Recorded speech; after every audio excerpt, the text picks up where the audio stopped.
नमस्कार. ठरलं तर मग या मालिकेच्या येणाऱ्या भागामध्ये जबरदस्त असा ट्विस्ट येणार आहे. तर पुन्हा एकदा सायलीने आपल्या मुलीचं कर्तव्य पार पाडलेलं असतं. पुन्हा एकदा नकळतपणे का होईना पण सायलीने प्रतिमाचा जीव वाचवलेला असतो. तरी ते महिपतने आता प्रतिमाला मारण्यासाठी जे किल्लेदारांच्या इथे त्याचे गुंड पाठवलेले असतात, त्या गुंडांनी प्रतिमाला मारायच्या ऐवजी इथे प्रियाचाच गळा पकडलेला असतो. आणि इथे प्रियाचा गळा पकडल्यानंतर कसा बसा प्रियाने स्वतःचा जीव वाचवलेला असतो.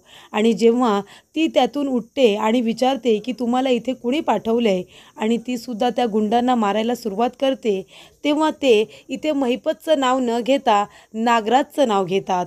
नागराजने आम्हाला इथे पाठवलंय असं प्रियाला सांगितलं जातं, कारण इथे महिपत आता नागराजला अडकवण्याचा प्रयत्न करत असतो. अशा रीतीने इथे आता प्रियाला कळलेलं असतं की हे गुंडे जर नागराजने पाठवले असतील तर मला मारायला का, असा प्रश्न तिच्या मनामध्ये आलेला असतो. तर इथे प्रियाने आता नागराजला विचारल्यानंतर सत्याचा उलगडा होतो. तो म्हणतो की मी कुठल्याही गुंड्यांना इथे बोलावलेलंच नाही आहे, तर ते गुंडे महिपतने पाठवले असतील असं सुद्धा त्याने आता सांगितलेलं असतं. अशा रीतीने आता खरा गुन्हेगार कोण हे सुद्धा समोर आलेलं असतं. तर इथे आता सायलीने प्रतिमाचा जीव कसा काय वाचवला आणि प्रतिमाच्या ऐवजी गुंडांच्या तावडीमध्ये प्रिया कशी काय सापडली आणि त्याच्यातून प्रियाने स्वतःचा जीव कसा वाचवला, आजच्या भागामध्ये सविस्तरपणे आपण बघूया. तर इथे प्रतिमा आता महिपतला बघितल्यामुळे खूपच जास्त घाबरलेली असते. तेव्हा रविराज काका तिला म्हणत असतात की तो माणूस कसा दिसतो हे तू सांगशील का, पण ती खूप पॅनिक झालेली असते. तेव्हा इथे स्केच आर्टिस्टला अजूनही रविराज काकांनी बोलावलेलं नसतं, पण ते बोलावणार असतात. इथे प्रतिमा नॉर्मल झाली की आपण स्केच आर्टिस्टला बोलूया, म्हणजे खरा गुन्हेगार कोण आहे ते सुद्धा आम्हाला कळेल.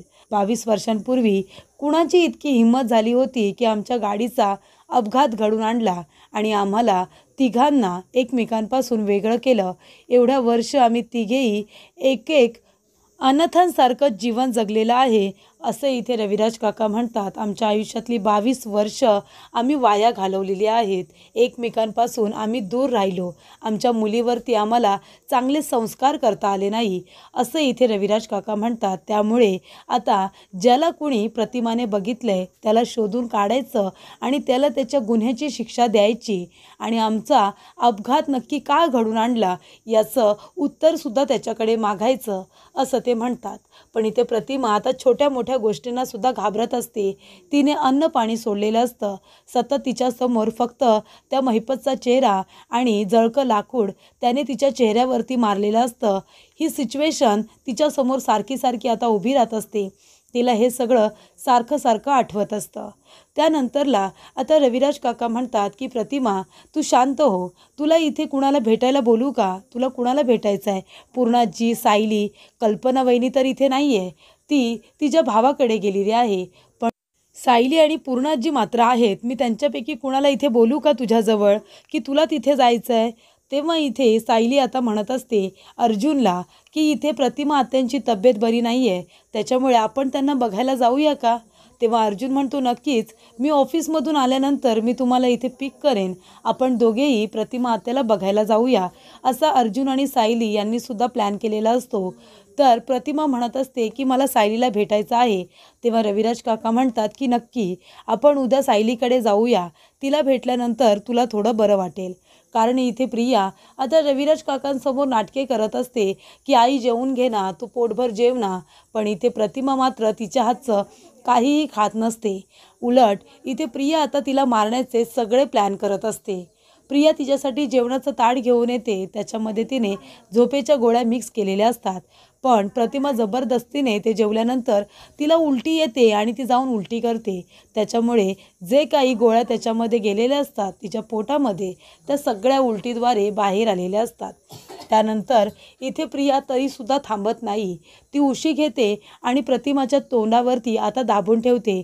प्रतिमा गुदमरते आणि तिथे तिचा हात पाण्याच्या मगला लागतो आणि तो पाण्याचा मग खाली पडतो आणि फुटतो। त्यामुळे त्या आवाजाने सगळेजण आता धावत पळत इथे प्रतिमाच्या रूममध्ये येतात आणि तेव्हा इथे रविराज काका म्हणतात की काय झालं? तेव्हा प्रतिमा म्हणते कुणीतरी इथे आलं होतं, माझ्या तोंडावरती उशी दाबली आणि मला मारण्याचा प्रयत्न केला। तेव्हा सुमन म्हणते पण आम्ही तर कुणीही इथे आलो नाही, तुमच्या रूममध्ये तर तन्वीच होती। तेव्हा इथे सगळेजण आता प्रियाकडे बघायला लागतात। तेव्हा प्रिया म्हणते मी काही नाही केलंय, तुम्ही माझ्याकडे असे का बघताय? तेव्हा रविराज काका म्हणतात की सुमन अगं असं काय करतेस? तन्वी होती म्हणून काय झालं? तन्वी मुलगी आहे, ती का बरं असं काही करेल?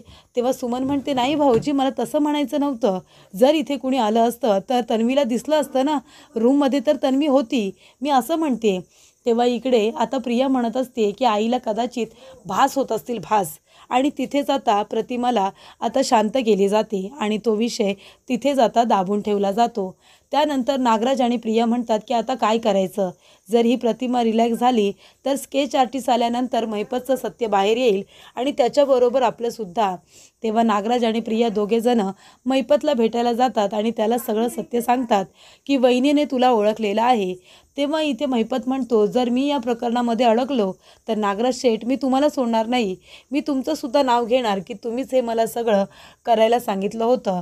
तेव्हा नागराज म्हणतोय बाबा असं काही करू नकोस, तुला सुपारी देऊन ना खूप मोठी मी चूक केली, मी माती खाल्ली आणि तुला मी ही सुपारी दिली होती।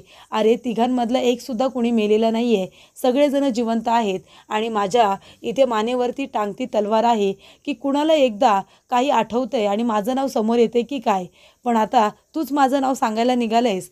महिपत म्हणतो आधी का नाही सांगितलं? जेव्हा तिने मला बघितलं होतं तेव्हा नागराज म्हणतो तू तेव्हाच घरामध्ये माणसं पाठवली असतीस ना तिला मारायला, म्हणून नाही सांगितलं तुला, जे काही करशील ते शांत डोक्याने कर।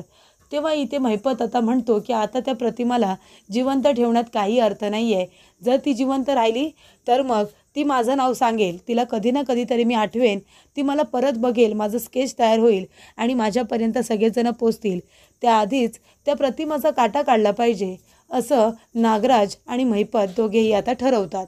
त्यामुळे इथे प्रियाला आता सांगितलेलं असतं तू तिथे काय करतेस, तू जवळच असतेस ना, मग तू त्या प्रतिमाचा काटा काढ ना। तेव्हा प्रिया म्हणते मी किती वेळा प्रयत्न केलेत ते तुम्ही विचारा हवं तर, पण प्रत्येक वेळेला काही ना काहीतरी असं होतंय की प्रतिमा जिवंत राहते, कुठलं नशीब जन्माला घेऊन आली आहे काय माहिती। त्यानंतर इथे आता नागराज आणि प्रिया दोघेजणं घरी जातात, मात्र महिपतला आता काही झोप लागत नसते। महिपत घाबरलेला असतो, प्रतिमाने जर आपलं स्केच तयार करायला सांगितलं आणि ती लोकं आपल्यापर्यंत पोचली तर मग सगळंच भांडं फुटेल, आमचा 22 वर्षांपूर्वी जो काही कांड केला होता तो बाहेर येईल आणि आम्हाला तो अर्जुन सुभेदार आणि रविराज किल्लेदार दोघेजणं मिळून मला आयुष्यभरासाठी खडी फोडायला पाठवतील, असं तो म्हणत असतो। तेव्हा महिपत म्हणतो की आत्ताच्या आता मला ह्या प्रतिमाचं काम करायला हवं। तेव्हा महिपत आपल्या माणसांना बोलावतो आणि म्हणतो की ह्या बाईला मारून टाकायचं आहे, तिचा फोटो तो नागराजकडून आता मागून घेतो आणि नागराजला म्हणतो की माणसं रात्री येतील, फक्त दरवाजा उघडा ठेवायचा आणि प्रतिमाचा रूम कुठे आहे ते त्या लोकांना दाखवायचं आणि तुम्ही तुमच्या रूममध्ये जायचं, तुमच्यावरती काही येणार नाही आहे। तेव्हा इथे नागराज म्हणतो खरंच ना, माझं नाव नाही घेणार ना तू? तेव्हा महिपत म्हणतो की नाही, तुझं नाव कुठेही घेतलं जाणार नाही, फक्त माझी माणसं येतील, त्यांना दार खोलून आतमध्ये घ्यायचं आणि ती प्रतिमाला मारून तिथून निघून जातील। तेव्हा नागराज म्हणतो की ठीक आहे। तर इथे आता महिपतचा फोन येतो नागराजला आणि म्हणतो की माझी माणसं आलेली आहेत, दरवाजा उघडून आतमध्ये घे। तोपर्यंत आता सगळेजण आपापल्या रूममध्ये गेलेले असतात आणि इथे आता नागराज त्या माणसांना दरवाजा खोलून आतमध्ये घेतो आणि ती लोकं गेल्यानंतर रूममध्ये इथे अंगावरती घेऊन आता प्रिया झोपलेली असते, तिच्या अंगावरती तिचं पांघरूण असतं, ते लोक काही बघत नाही, काही नाही, उशी घेतात आणि आता प्रियाच्या तोंडावरती दाबायला सुरुवात करतात। तेव्हा प्रिया इथे कसाबसा आपला जीव वाचवत असते। त्यानंतरला बाजूला पाण्याने भरलेला मग असतो, तो उचलून ती त्या माणसाच्या डोक्यामध्ये फोडते आणि नंतरला तिथून एक वजनदार वस्तू घेऊन त्या गुंड्यांना मार मार मारते आणि म्हणते मला मारायला आला तिथे, कुणी दिले माझी सुपारी सांगा बरं, कुणी दिली सुपारी? तेव्हा इथे आता नागराजचं नाव सांगितलं जातं की नागराज शेठने इथे तुम्हाला मारायला पाठवले। तेव्हा प्रिया म्हणते कुणी? नागराजने? नागराज मला का मारेल? आणि ते गुंड लोक तिथून पळून जातात। दोघेही तिथून गेल्यानंतर जाता जाता ते गुंड म्हणतात की आम्ही तुम्हाला मारायला आलो नव्हतो, आम्ही तर प्रतिमाला मारायला आलो होतो, ती कुठे गेली. तर इथे आता प्रतिमा झोपलेली असते प्रियाबरोबर तिच्या रूममध्ये. पण सायली आणि अर्जुन दोघेजण प्रतिमाला बघायला आलेले असतात. आणि तेव्हा प्रतिमा म्हणते, सायली तू आज आली आहेस ना इथे, तू आज माझ्याबरोबर इथे थांबशील का? तू अंगाई म्हण आणि तू मला झोपवशील. मला शांत झोप लागत नाही, मला खूप जास्त भीती वाटते, सारखा सारखा तो माणूस माझ्या नजरेसमोर येत असतो. तेव्हा अर्जुन प्रतिमाला म्हणतो की आत्या तू अजिबात काळजी करू नको. आणि तो सायलीला म्हणतो की सायली प्रतिमा आत्याबरोबर आज तू इथेच थांब, मी घरी जातो, उद्या माझी महत्त्वाची मीटिंग आहे, माझी केस आहे. तेव्हा इथे सायली म्हणते की ठीक आहे प्रतिमा आत्या, तुमची इच्छा असेल ना तर मी इथे तुमच्याबरोबर थांबायला तयार आहे. तेव्हा इथे प्रतिमा आधी प्रियाच्या रूममध्ये झोपलेली असते, कारण प्रिया रविराज काकांना म्हणालेली असते की आईला तिच्या रूममध्ये एकटीला भीती वाटते ना, आई माझ्या रूममध्ये झोपेल, म्हणून प्रतिमा प्रियाबरोबर तिच्या रूममध्ये झोपलेली असते. पण जेव्हा सायली तिथे राहायला तयार होते तेव्हा सायलीबरोबर प्रतिमा आपल्या रूममध्ये जाऊन आता झोपते, कारण सायली तिला अंगाई गाऊन आता इथे झोपवण्याचा प्रयत्न करत असते. त्यामुळे इथे प्रिया आता तिच्या रूममध्ये एकटीच असते. नागराज आता घाईघाईने प्रियाचीच रूम दाखवतो, कारण तिथेच प्रतिमा असते. त्यामुळे आता प्रतिमाचा काटा काढायचा आहे तर त्याच रूममध्ये जा. तेव्हा इथे नागराजला माहिती नसतं की आता प्रतिमा सायलीबरोबर तिच्या रूममध्ये आहे. तेव्हा गुंड लोक त्या ठिकाणी जातात आणि त्यांना असं वाटतं की तिथे प्रतिमाच आहे, पण तिथे प्रिया झोपलेली असते आणि प्रियालाच ते मारण्याचा प्रयत्न करतात, तिचा गळा दाबण्याचा प्रयत्न करतात. पण प्रियाने आता कसाबसा स्वतःचा जीव वाचवलेला असतो. तर इथे गुंड लोक तर निघून जातात. तेव्हा प्रियाला कळतं की हे तर प्रतिमाला मारायला आले होते. ती जेव्हा नागराजला विचारते की तुम्ही मला मारायला गुंड पाठवले होते का, तेव्हा नागराज म्हणतो की नाही, महिपतने ते गुंड पाठवले होते. पण प्रिया म्हणते की नाव तर तुमचं सांगितलं होतं. तेव्हा नागराजला कळतं की आता महिपतसुद्धा प्लॅन करतोय, म्हणजे स्वतःचं नाव कुठेही यायला नको म्हणून त्याने माझं नाव सांगितलेलं आहे, हे आता इथे नागराजला कळलेलं असतं. अशा रीतीने नकळतपणे का होईना सायली प्रतिमाला बघायला आल्यामुळे तिने पुन्हा एकदा तिचा जीव वाचवलेलाच असतो. आणि इथे आता महिपतच्या गुंडांनी प्रियाचाच काटा काढायचं हे ठरवलेलं असतं. पण कसंबसं इथे प्रियाने स्वतःचा जीव वाचवलेला असतो. पण इथे आता महिपतसुद्धा नागराज आणि प्रिया दोघांच्याही जीवावरती उठतो. जर माझं नाव प्रतिमाने घेतलं तर तुमची नावंसुद्धा पुढे येणार, मी तुम्हाला शांतपणे जगू देणार नाही, असं महिपतने सांगितल्यामुळे इथे नागराज आणि प्रिया दोघेही घाबरलेले असतात.